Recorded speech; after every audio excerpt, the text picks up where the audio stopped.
और पता नहीं आपको ये मेरा कहना आपको सुनना अच्छा लगेगा कि नहीं लगेगा, आप जाने, फिर भी मैं बोले देता हूँ। पति घर में आवे, पत्नी लाखों कामों में लगी हो, एक बार अपने पति को देख करके खड़े होकर उसका आदर करे। एक बार मुस्कुरा के तो बताइए। उसको बैठने के लिए कहिए और कहिए आप ठीक तो हैं, मैं पानी लेके आता हूँ, जल पीने को दे दीजिए। फिर जो भी दूध चाय जो भी कोकोला छोड़ के जो भी आप पीने को देते हैं, ये नहीं है कि राशन का पर्चा आते ही आप पकड़ा दें। पूरा दिन बंदा 8 घंटा मेहनत करके आया है, कितनों से लड़के आया है, कितनों से झगड़ के आया है, कितना दिमाग पर वजन है, और आप फिर 10,000 का राशन का पर्चा पकड़ा दें। यदि आपको धोती साड़ी कुछ आभूषण मंगाना भी होता है, पर्चा भी पति को देना है, तो उस दिन बढ़िया सी सब्जी बनाओ, खीर पूड़ी जरूर बनाओ उस दिन। और जिस समय वो भोजन करने के लिए बेटे पियर जाना हो, अनुमति लेनी हो, आज्ञा लेनी हो, तो जब ऑफिस जा रहा है तब मत कहिए, नहीं तो अनुमति मिलेगी नहीं। ऑफिस जा रहा है तब मत पर्चा दीजिए, नहीं तो आपका पर्चा ही पूरा नहीं होगा। जिस समय भोजन करने के लिए बैठे और 2 आध पूड़ी सटका ले और जब कह दे क्या सब्जी बनाई है, आनंद आ गया, फिर हल्के से थोड़ा पास में बैठ जाइए, मुस्कुरा करके कहिए हम कुछ कहना चाहते हैं, आपकी अनुमति हो तो हम बोल लें।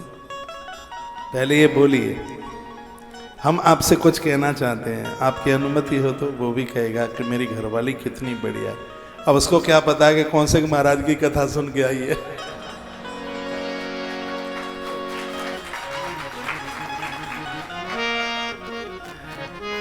आप इतने अच्छे हैं, मेरी माँ आज आपकी बहुत बड़ाई कर रही थी।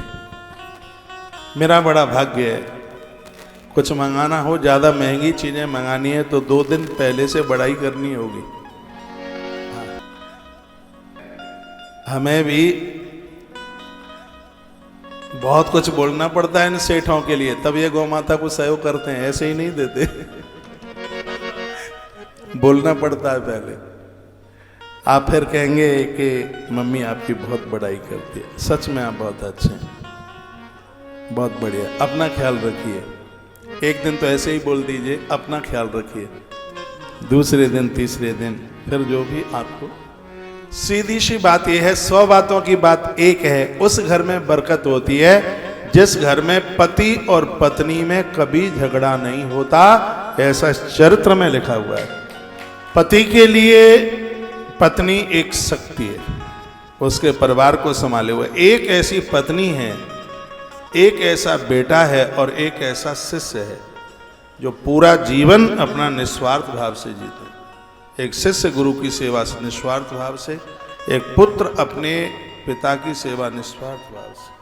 पुत्र वही है जिसे पापा से कोई स्वार्थ नहीं। यहाँ ऐसे बहुत भाई लोग बैठे हैं जिन्हें पापा का धन के नाम पर कुछ भी नहीं मिला, उन्होंने अपने पुरुषार्थ के द्वारा तैयार किया है, लेकिन फिर भी अपने पिता को महादेव की तरह मानते हैं। एक ऐसा पुत्र होता है जो निस्वार्थ भाव से अपने पिता की सेवा करता है, और एक है ऐसी पत्नी जो निस्वार्थ भाव से। वो व्यक्ति तो अबोध है जो घरवाली को बोलता है मैं 2-3 लाख रुपया महीना कमाता हूँ, इसलिए तुम मुझसे ज़्यादा स्नेह करती है। पैसों की वजह से तुम्हारे घर को नहीं संभाले, पैसा तो उसके पापा के पास बहुत था। जिन बहनों को 1,50,000 रुपया तनख्वाह भी मिलती है, तो क्या वो तुम्हारी सेवा इसलिए करती हैं कि तुमसे उन्हें धन मिलता है? नहीं, वो अपने धर्म का पालन करती हैं। कभी भी ये शब्द बोलकर नारी शक्ति का अपमान मत करना कि तू धन की वजह से मुझसे स्नेह करती है, मुझसे प्रेम करती है।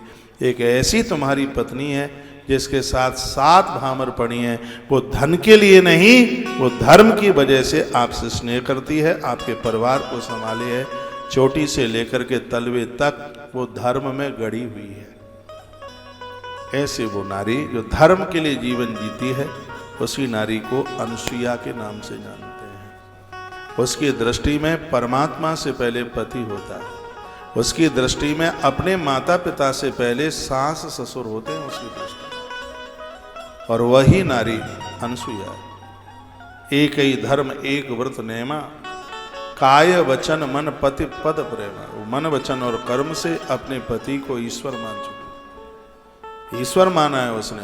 बहुत टाइम हो गया है, उस दिन करवा चौथ थी और मैं दिल्ली में था कहीं किसी के घर में, तो टीवी चल रही थी, तो उसमें एक गाना गाया जा रहा था, फिल्म ही थी, पिक्चर थी, भला है बुरा है कैसा भी है मेरा पति मेरा देवता। एक गांव की स्त्री, उसकी चोटी ऐसे पीछे और ऐसे पीछे, वो आप समझ गए, हाँ आपने बिल्कुल देखा होगा।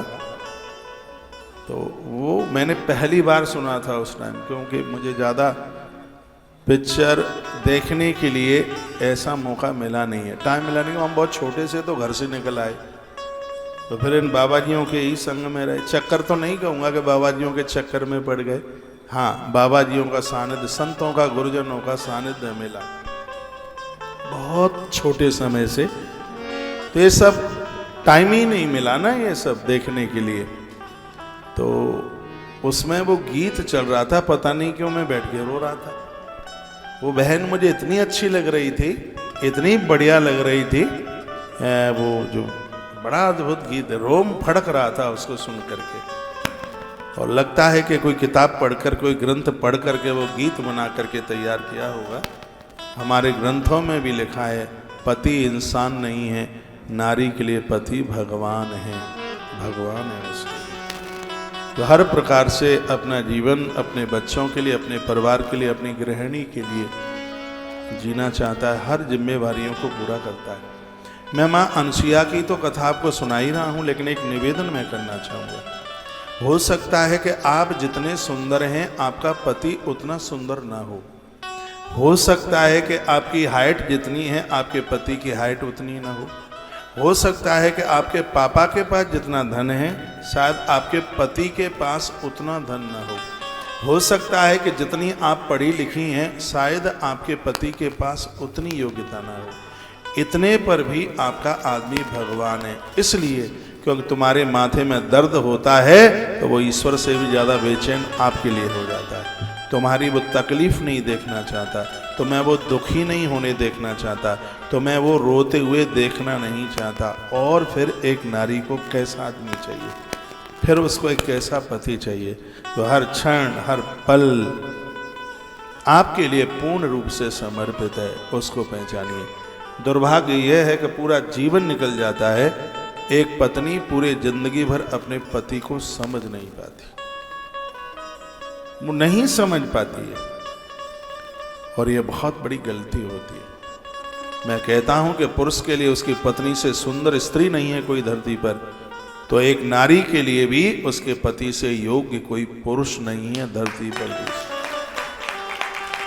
यदि यह भावना हृदय में प्रकट होगी तो याद रखना वो नारी अनसुईया बनेगी, और जब नारी अनसुईया बनती है तब परमात्मा बेटा बन करके उसकी गोद में आकर के खेलता है। ऐसी नारी ही तो है जो निर्गुण को सगुण बनाती है, ऐसी नारी है जो अविनाशी को उदरवासी बनाती है, ऐसी नारी है जो जगत के पालक को अपना बालक बनाती है। ऐसी नारी वो बहुत वंदनीय है, वो बहुत पूज्य है।